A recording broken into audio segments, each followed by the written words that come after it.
আমরা এই দেশের সবাই নাগরিক, সাংবিধানিকভাবে আমরা সবাই সিটিজেন।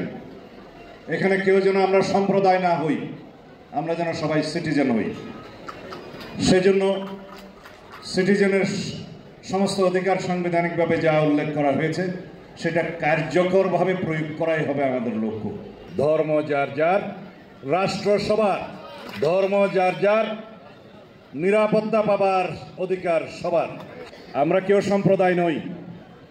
বাংলাদেশে সবাই যার যার নিজ নিজ ধর্ম চর্চা স্বাধীনভাবে করবে। আমরা সবাই হয়তো কেউ এক এক ধর্মের অবলম্বন করতে পারে, ধর্মাবলম্বী হতে পারে। নিজেরা যেন কেউ সম্প্রদায় হিসেবে পরিচয় না দেই, সিটিজেন হিসেবে পরিচয় দেই। এবং আমাদের নীতি হচ্ছে, বাংলাদেশ জাতীয়তাবাদী দলের নীতি হচ্ছে সম্পত্তির বর্তমান অবস্থা বিশ্লেষণ করে সেগুলো উদ্ধার করে মালিকানা ফিরিয়ে দেওয়া যায় কিনা, এগুলো সবই সম্ভব। আমরা সেগুলো আমাদের ইশতেহারে ধারণ করব। হিন্দু, বৌদ্ধ, খ্রিস্টান, মুসলিম, অমুসলিম, পাহাড়ি, সমতলে